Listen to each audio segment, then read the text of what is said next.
안녕하세요. 리액시스에 대해 발표할 박지은. 영사연입니다. 먼저 저는 FTIR, 샘10, BET 등의 분석 기기를 다룰 수 있으며 쿠커비트를 6에 대한 논문을 읽고 이에 대한 공부를 진행했습니다.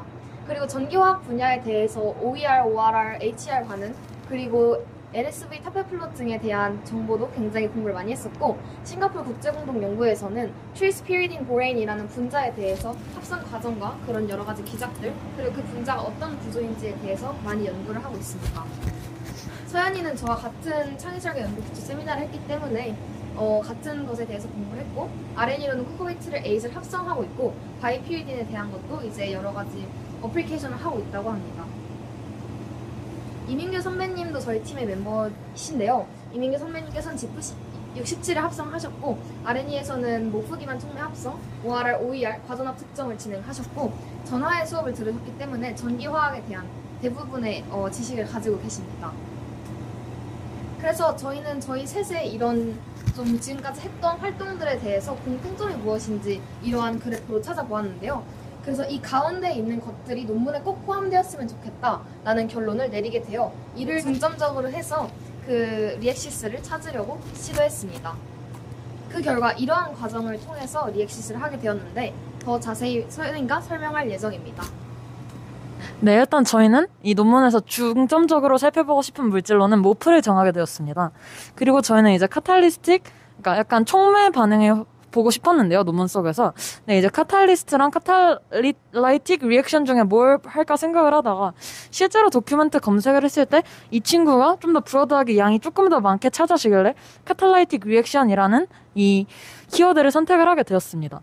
또 이민규 선배랑 박지윤이가 이제 뭔가 전기화학 쪽 분야에 대한 공부를 많이 했기 때문에 LSV, 라이니얼 LSV랑 EIS에 대한 EIS도 조금 살펴보려고 여기에 넣어주게 되었습니다.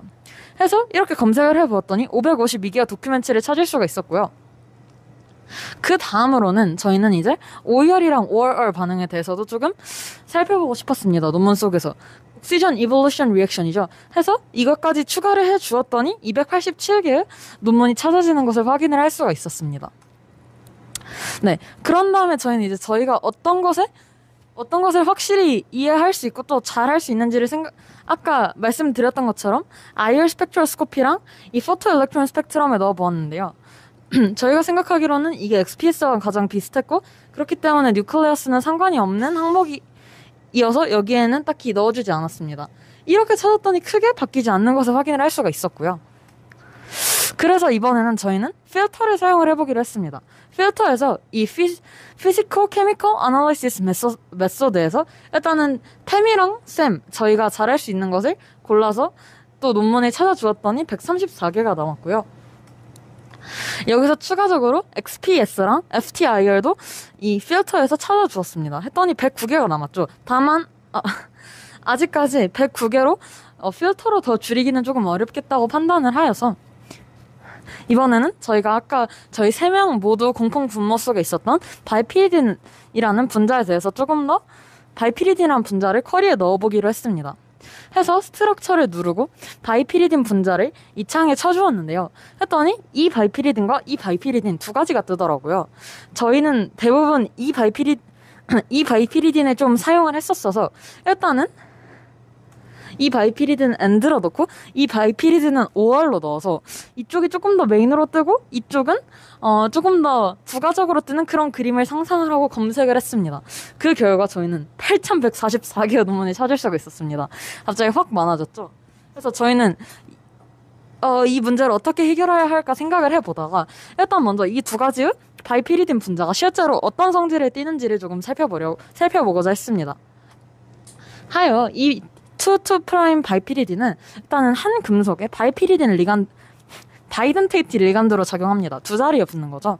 그리고 이 분자 같은 경우에는 이제 저런 파이 전자 공여 수용 조절 가능한 기능이 있어서 산화환원 촉매 성능 조절에 좀 유리하다는 그런 특성이 있었습니다.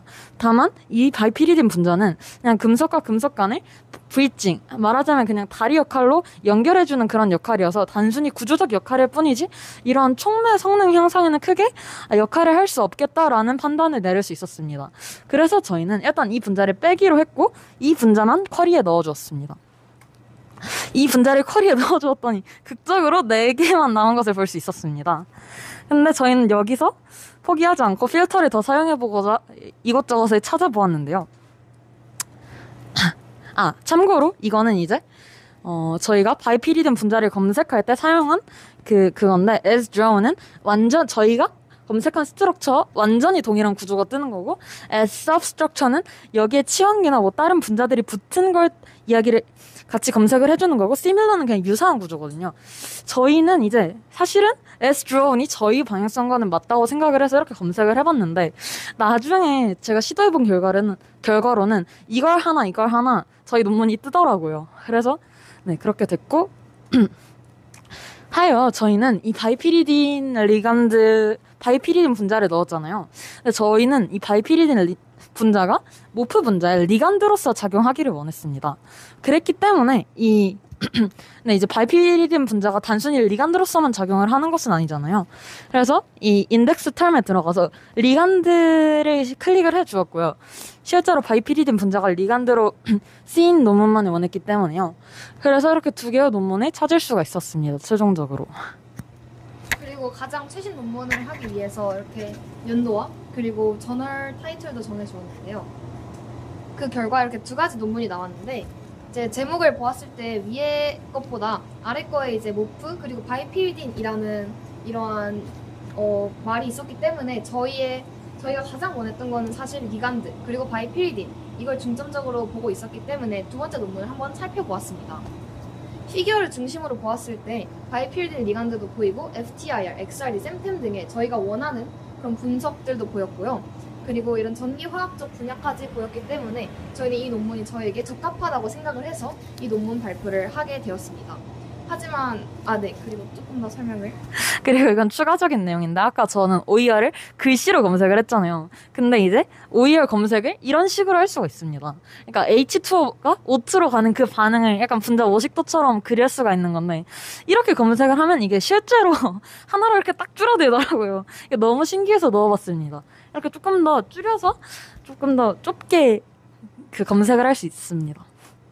그리고 사실 아까 걸로 진짜 발표를 저희가 하긴 했지만 그게 저희의 첫 번째 시도는 아니었다라는 것을 말씀드리기 위해서 사실 다른 쪽의 방향도 고려를 해보았는데 이에 대해서는 굉장히 간략하게 설명을 드리고 넘어가도록 하겠습니다. 저희가 먼저 모프를 당연히 넣어주었고요. 그리고 센싱하는 것에 대해서도 좀 찾아보고 싶고 흥미가 있어서 센스와 디텍트를 5월로 연결을 해주었고 이 전체는 엔드로 넣었을 때 이런 7,000개 정도의 논문이 나왔습니다. 그리고 저희가 이제 약간 피리딘에 집착하는 것처럼 보일 수 있는데 저희가 이제 피리딘에 그래도 굉장히 많은 관심이 있었기 때문에 이런 분자에 이것도 넣어주었더니 또 굉장히 중요한 역할을 하더군요. 14개로 바로 줄어들었습니다.